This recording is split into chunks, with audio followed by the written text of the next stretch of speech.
배드민턴 협회와 갈등을 빚고 있는 올림픽 금메달리스트 안세영 선수가 이번 달에 예정된 국제대회에 불참하기로 했습니다.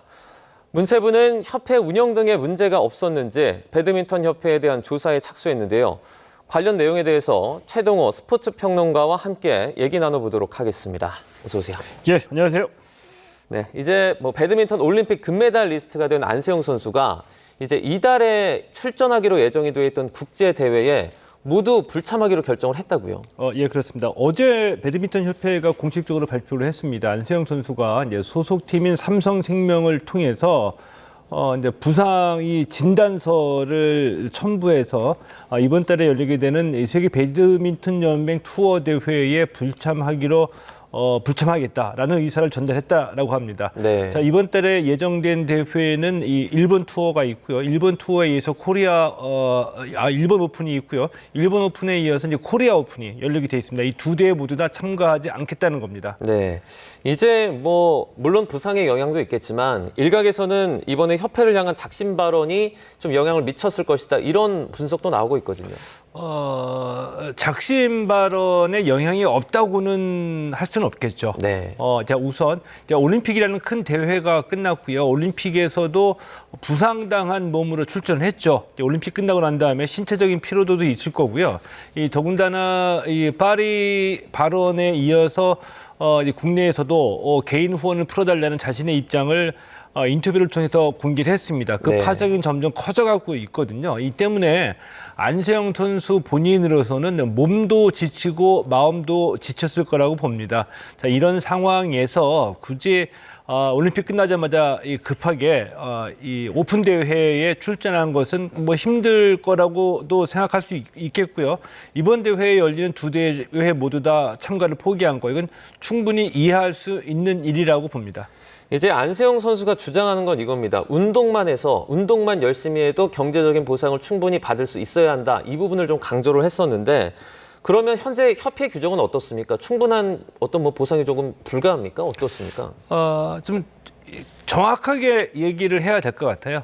그러니까 운동을 통해서 충분한 이 경제적인 보상을 받아야 된다. 이 얘기는 동감합니다. 네. 공감하는데 어느 정도가 경제적인 보상이 되느냐. 그러니까 이 안세영 정도가 되지 않는 선수들은 경제적인 보상을 받지 못하고 지금 선수 생활을 하고 있는 거냐라고 질문을 던지고도 싶거든요. 그러니까 안세영 선수가 하는 얘기는 내 실력만큼 경제적 보상을 받고 싶다는 얘기입니다. 네. 그러니까 안세영 선수 정도가 되지 못하는 우리 국가대표팀의 다른 선수들 또는 국가대표가 되지 못하는 실업 선수들도 실업 선수 평균적으로 한 3, 4년 차 되면은 연봉 플러스 그다음에 이 상금 플러스 포상금 플러스해서 한 8천 이상 1억 원 정도의 수입을 벌고 있거든요. 네. 근데 1억 원 정도의 수입이 경제적 보상이 안 되는 거다. 살기 힘들다라고 하면 저도 얘기하기는 힘들겠지만 안정적인 경제 생활이라고 하는 기준이 다르다고 보고요. 사람마다. 그런데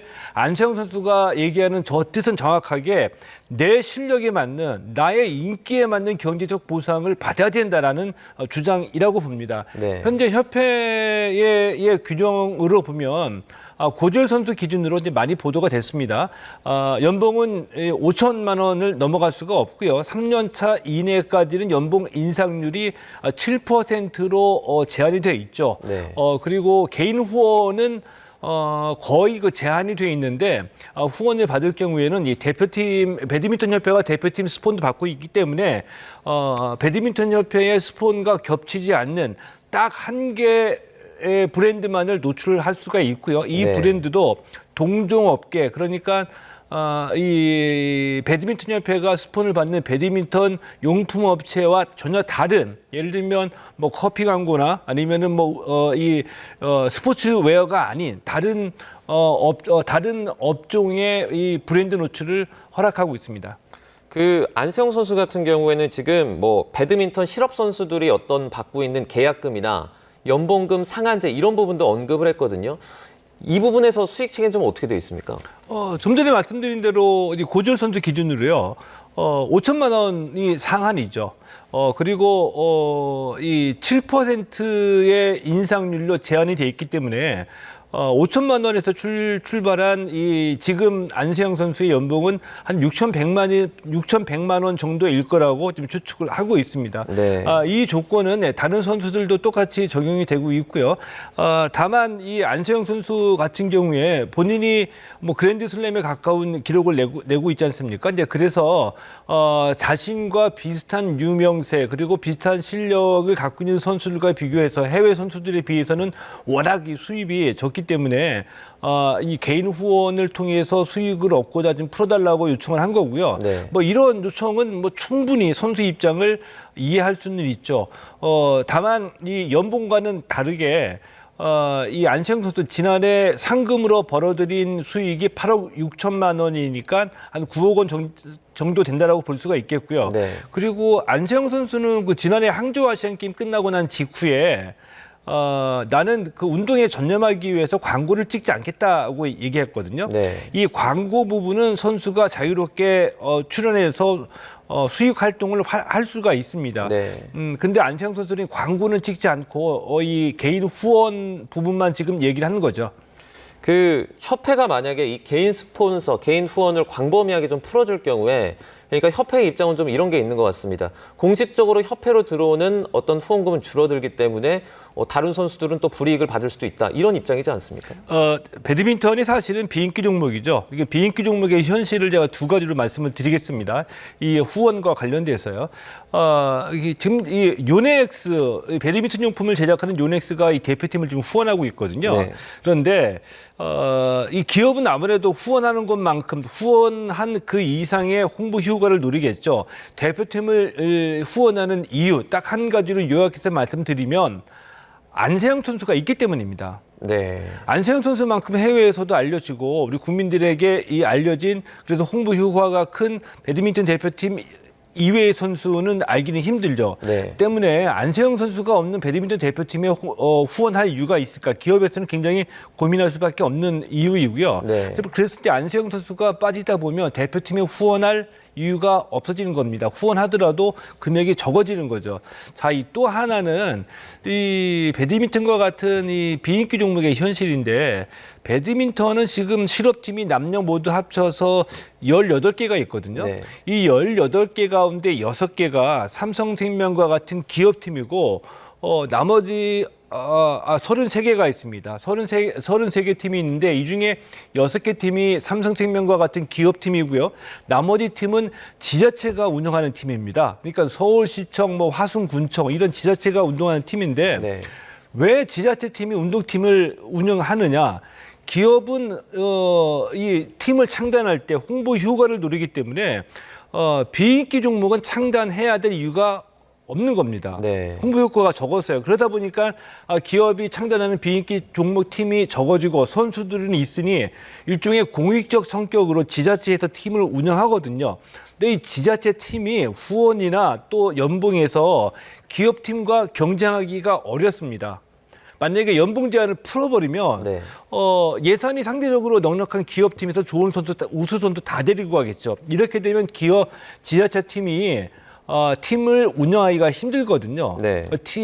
그래서 이 배드민턴과 같은 비인기 종목, 또 다른 종목도 마찬가지지만 일종의 공생을 위한 구조로 연봉 상한액을 정해 놓은 거고요.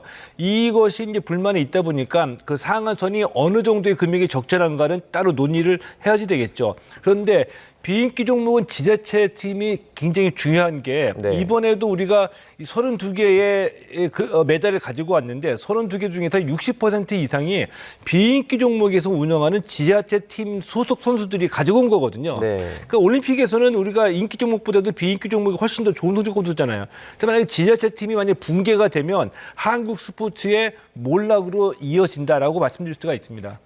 일단 뭐 배드민턴의 구조는 조금 알겠는데 그러면 좀 구체적으로 다른 종목으로 넘어가서 다른 종목의 협회들은 좀 어떤 식으로 운영됩니까? 유사합니까? 좀 다른 그런 협회도 있습니까? 일단 스포츠 단체는 공통적으로 자립 기반이 허약을 하죠.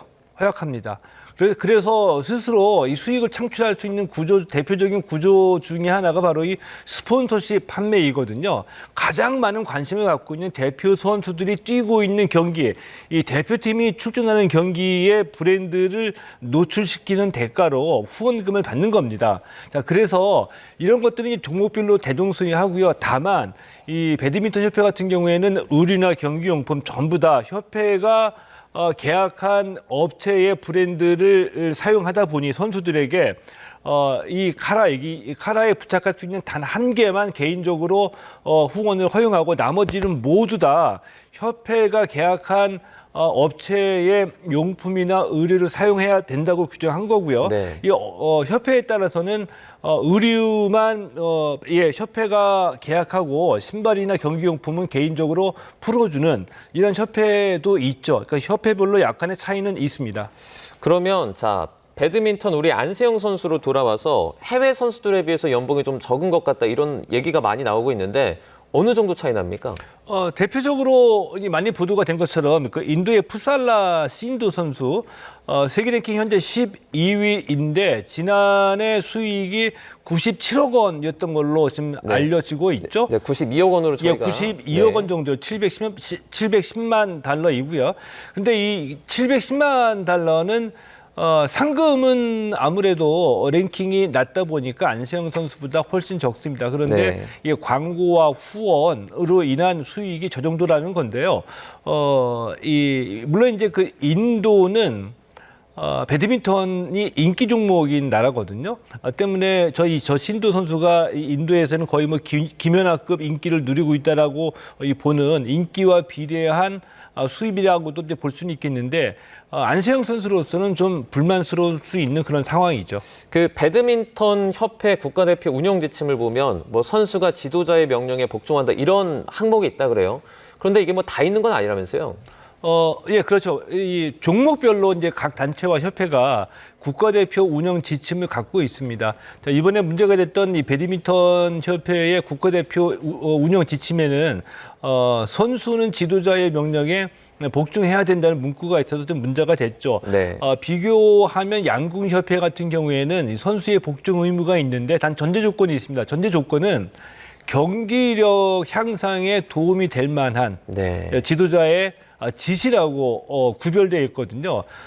이 배드민턴 협회의 그 무조건적인 복종은 좀 구시대적인 거고요. 개정의 필요가 절대적으로 있어 보이죠. 아마 배드민턴 협회도 수긍하리라고 봅니다. 그 만약에 안세영 선수가 국가대표 은퇴를 만약에 하게 된다면 그 다음에 국제대회에 나가려고 한다면 원활하게 조율이 안 되면 이게 법적인 공방으로 번질 수도 있겠어요. 그럴 가능성도 있죠. 이게 이제 과거에 이 프로야구에서 벌어졌던 이 직업 선택의 자유와도 이제 이 일맥상통한다고도 볼 수가 있겠는데요. 네. 이 안세영 선수가 최종적으로 원하는 것은 개인 자격으로 박태환이나 프로골프 선수들, 프로 테니스 선수처럼 개인 자격으로 투어 대회에 자유롭게 참가해서 이 수익을 창출하고 올림픽이 열리면 올림픽의 대표팀으로 참가하면 되는 겁니다. 네. 이제 그런 상황인데 지금 협회의 그 규정 때문에 이게 걸림돌이 되고 있는 거죠.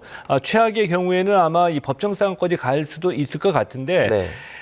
이런 문제는 이미 그 야구나 축구에서도 불거졌거든요. 이전에는 우리 선수들이 뛰어난 선수들이 유럽이나 미국으로 진출할 때 그 소속팀에서 전력의 손실이 있기 때문에 부정적인 반응을 보냈었거든요. 그런데 이들이 유럽이나 미국의 빅리그에서 성공하는 것이 또 다른 성공 모델이 돼가지고 이들을 보고서 박태환 키즈, 박지성 키즈들이 등장하면서 결과적으로는 선수 조변이 더 활성화가 되고 종목의 인기를 더 높이는 이 윤활제 역할을 했기 때문에 크게 보면 이 배드민턴 협회가 안세영 정도의 선수는 풀어줘서 마음껏 활동할 수 있게 그래서 새로운 성공 모델을 제시할 수 있게 도와주는 것이 맞다라고 보죠. 네, 지금 마지막으로 자, 일부 중국의 누리꾼들이 뭐 이런 얘기도 하고 있습니다. 안세영 선수를 뭐 귀화시켜서 저희가 뭐 상상하고 싶지는 않지만 귀화시켜서 뭐 자기네 나라에서 뛰게 하자 이런 얘기도 나오는데 이것도 좀 가능성이 있습니까?